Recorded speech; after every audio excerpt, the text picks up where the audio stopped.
अगर आप भी एक इंश्योरेंस पॉलिसी होल्डर हो और क्लेम के टाइम पर रिग्रेट नहीं करना चाहते, तो आज ही अपनी पॉलिसी को चेक करो।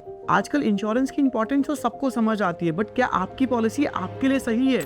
सस्ती पॉलिसी के चक्कर में आप कुछ ऐसी गलती कर बैठते हो जो कि क्लेम के टाइम पर बहुत महंगी पड़ती है। आप प्रीमियम तो भरते रहते हो, बट क्लेम के टाइम पर हाफ ऑफ अमाउंट अपनी पॉकेट से पे करना पड़ता है। तो ऐसी पॉलिसी लेने का क्या ही फायदा। सो इस वीडियो में मैं आपको बताऊंगा ऐसे 4 स्ट्रॉन्ग पॉइंट जिसकी वजह से आपको आज ही अपनी पॉलिसी को पोर्ट करना चाहिए to a better option. Reason 1, अगर आपकी पॉलिसी में 1% रूम रेंट कैपिंग है, तो यानी कि 5 लाख की पॉलिसी में 5,000 रुपए का रूम और 3 लाख की पॉलिसी में 3,000 का रूम। अब आप ही मुझे बताओ, मेट्रो सिटी में किसी अच्छी हॉस्पिटल में 5,000 रुपए में सिंगल पैरेट रूम मिलता है? और छोड़ो, ट्विन शेयरिंग रूम मिलता है?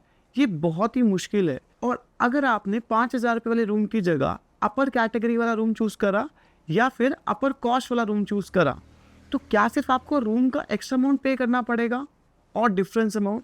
नहीं, डॉक्टर की fees, nursing expenses, surgeon expenses, consumable items और सम मिसलेनियस एक्सपेंसेस का अमाउंट भी आपको जेब से पे करना पड़ेगा। यानी कि प्रोपोर्शनेट डिडक्शन होगा। क्लेम के टाइम पर 30 to 50% तक का क्लेम अमाउंट अपनी पॉकेट से पे करना पड़ सकता है, सिर्फ रूम रेंट लिमिट की वजह से।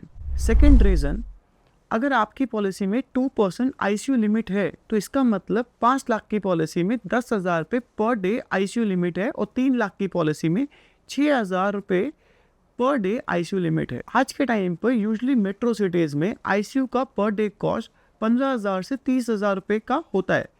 तो इमरजेंसी के टाइम पर जब जान मुसीबत में हो, तो पॉलिसी लिमिटेशन एक बहुत बड़ी रुकावट बन जाता है, जिसकी वजह से आपको क्लेम अमाउंट में डिडक्शन फेस करना पड़ता है। थर्ड रीजन, अगर आपकी पॉलिसी में को पेमेंट है, तो यानी कि अगर आपका 10 लाख का क्लेम आया और 10% की को पेमेंट है, तो आपको अपनी पॉकेट से 1 लाख रुपए पे करना पड़ेगा। और अगर आपकी पॉलिसी में 20% को पेमेंट है, तो 10 लाख के क्लेम में आपको 2 लाख रुपए अपने पॉकेट से बियर करना पड़ेगा।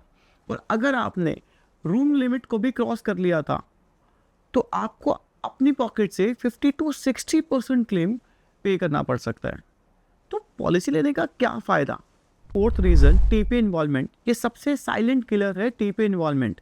अगर आपकी पॉलिसी में टीपी है, तो इंश्योरेंस का अप्रूवल डायरेक्टली इंश्योरेंस कंपनी से नहीं आता, वो एक थर्ड पार्टी के थ्रू आता है।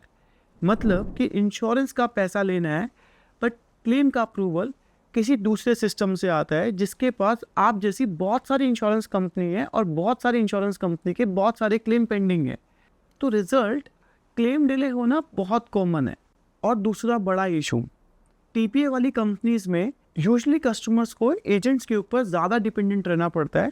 कस्टमर्स को सपोर्ट चाहिए होता है, बट यहाँ पर कस्टमर एजेंट डिपेंडेंट बन जाता है।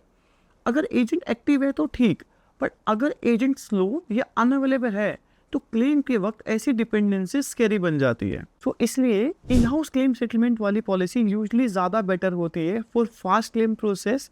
Agent additional claim service support देता है और ना कि आप एजेंट डिपेंडेंट बन जाते हो। सो आज ही अपनी पॉलिसी पोर्ट करें।